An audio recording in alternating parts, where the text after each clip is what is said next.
L'enfer. Qui ira et qui n'ira pas? Ça fait couler beaucoup d'encre, cette question-là. Eh bien, laissez-moi partager avec vous ce que je crois. Au départ, l'enfer n'a pas été créé pour les hommes, mais pour Satan et ses anges. Voir Matthieu 25, 41. En un sens, c'est difficile d'aller en enfer. Il faut avoir entendu l'Évangile, il faut l'avoir vraiment compris, en avoir reçu les lumières, et malgré tout, avoir rejeté Jésus quand même pour se livrer au mal volontairement par la suite. Il est bien écrit que la damnation est pour ceux qui font profession de connaître Dieu, mais qui le renient par leurs œuvres, étant abominables, rebelles et incapables d'aucune bonne œuvre. Sous l'Ancienne Alliance, personne n'était né de nouveau, et Dieu n'avait pourtant pas de mal à distinguer les justes des méchants.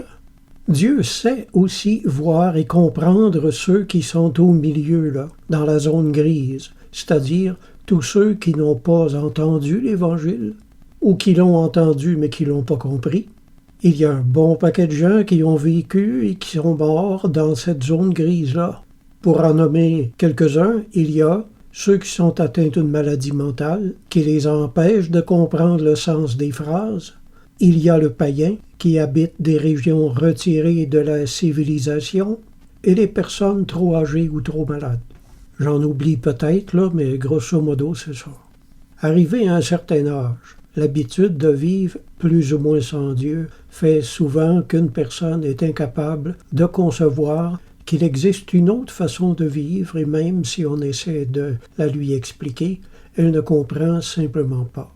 On a fait des statistiques dans les églises et il est prouvé qu'à mesure qu'une personne avance en âge, moins il y a de conversion.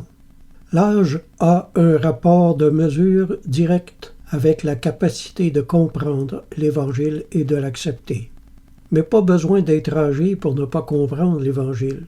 On peut être jeune et pas avoir compris le message non plus, ou simplement ne pas être prêt, ou que le message qu'on a entendu ait été mal prêché.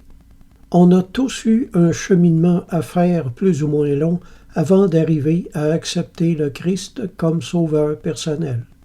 Qu'est-ce qui serait arrivé si on était mort 3 semaines avant d'accepter le Seigneur, ou 3 jours, ou 3 minutes? Le Seigneur nous aurait envoyés en enfer pour l'éternité, juste parce qu'on n'a pas fait la petite prière en usage? Ce sont toutes des choses sur lesquelles le Seigneur m'a amené à réfléchir un jour. C'est pas possible les choses qu'on peut croire juste parce qu'on les entend dire depuis longtemps. Une question se pose alors. Est-ce qu'un Dieu d'amour et juste surtout enverrait tous ces gens en enfer pour l'éternité? Poser la question, c'est déjà y répondre. Comme j'ai coutume de dire, c'est pas tout le monde qui va aller en enfer, il faut le mériter et avoir fait des efforts. Et les gens dont je parle ne peuvent pas s'en aller dans une direction s'ils ne la connaissent pas. Dieu n'est pas idiot. Il est écrit que Dieu jugera le monde avec justice, c'est tout dire. On ne doit pas être inquiet du sort de nos bien-aimés après leur mort. Je parle de ceux qui ont vécu dans cette zone grise. Il y a une place dans le ciel pour ces gens-là. Elle ne sera pas aussi élevée que pour ceux qui ont connu le Seigneur, qui l'ont servi de nombreuses années et qui ont souffert, mais ils vont avoir leur place. Il est écrit, il y a plusieurs demeures dans la maison de mon Père. Il y a plusieurs degrés d'élévation au paradis de Dieu. Qu'il suffise de nous rappeler que le Fils de l'homme n'est pas venu pour perdre les âmes des hommes. Évangile selon Luc. Que votre cœur ne se trouble pas.